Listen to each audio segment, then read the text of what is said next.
আসসালামু আলাইকুম ওয়া রাহমাতুল্লাহি ওয়া বারাকাতুহু। কেমন আছেন আমার আদরের কলিজার টুকরা আপুরা? আল্লাহ সবাইকে ভালো সুস্থ রাখার তৌফিক দান করুন, এই দোয়া সবসময় করছি এবং আপনাদের দোয়া আশীর্বাদে আমিও ভালো আছি আলহামদুলিল্লাহ। আল্লাহর কাছে শুকরিয়া জানাচ্ছি। আপুরা, আজকে আমি শোল মাছ তেলে ভাজবো। তো এখানে আমি সব কিছু মশলা উপকরণ দিয়ে আমি 15 মিনিটের মতো ঢেকে রেখেছিলাম। এখন আমি তেলে ভাজবো। তারপরে চলুন শোল মাছ তেলে ভাজানো যাক। আপুরা, আমি কড়াই বসিয়ে দিলাম। এবারে আমি চুলাটা অন করে দিয়ে সরিষার তেল দিয়ে দিব। বিসমিল্লাহির রহমানির রহিম।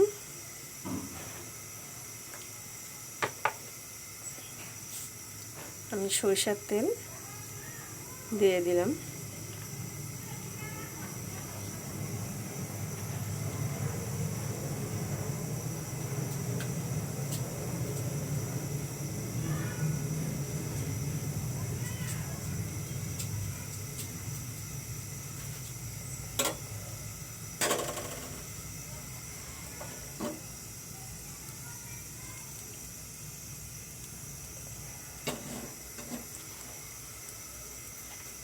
আমি তেলটা ভালো করে কড়াইতে নাড়াচাড়া করে দিলাম। এবার আমি শোল মাছ দিয়ে দেব। তেল গরম হয়ে আসছে।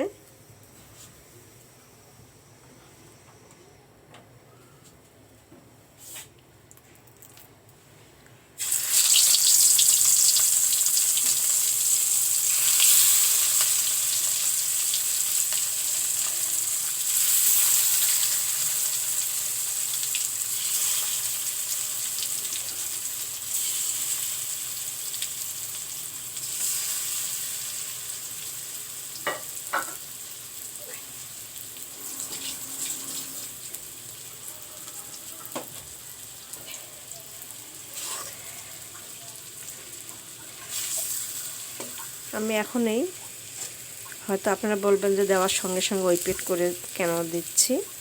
আমি দিচ্ছি এই কারণে, যেহেতু আমি কড়াইতে দিয়েছি, যেন একটা মাছের পুরোতে আর একটা মাছ না লেগে যায়।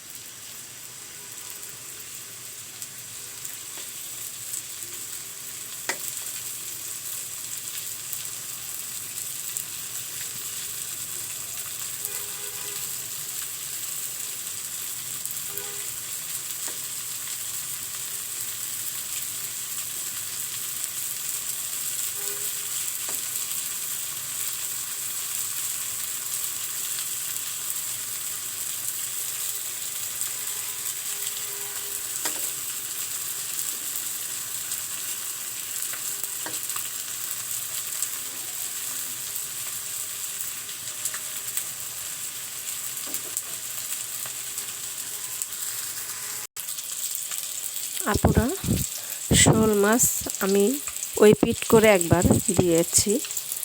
এবার আমি আর এক পিট করে দেব।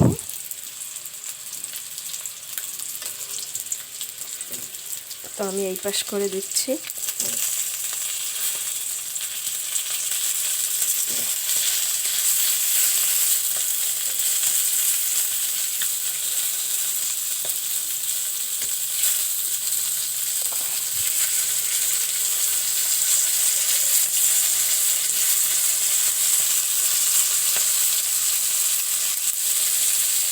দেখুন আপুরা, খুব সুন্দর মাশাআল্লাহ কালারটা হয়েছে।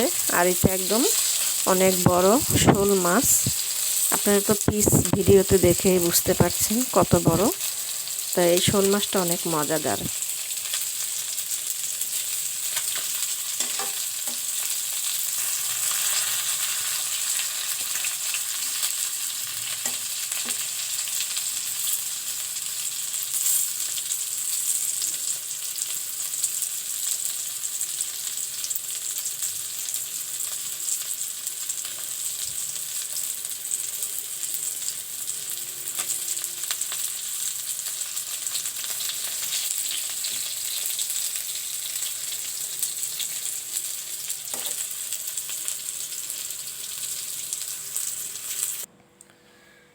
আপুরা, হয়ে গেল শোল মাছ তেলে ভাজা।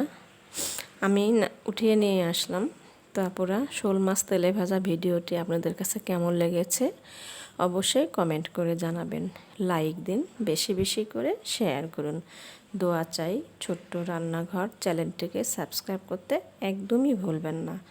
যারা নতুন আপুরা দেখছেন, পাশে বেল বাটনটি ক্লিক করে আমার ভিডিওর পাশেই থাকুন। সবাই ভালো থাকুন। আপনাদের পরিবার পরিজনকে নিয়ে আল্লাহ পাক সুস্থ রাখার তৌফিক দান করুন, এই দোয়া কামনা করে রেখে দিচ্ছি। আসসালামু আলাইকুম ওয়া রাহমাতুল্লাহি ওয়া বারাকাতুহু।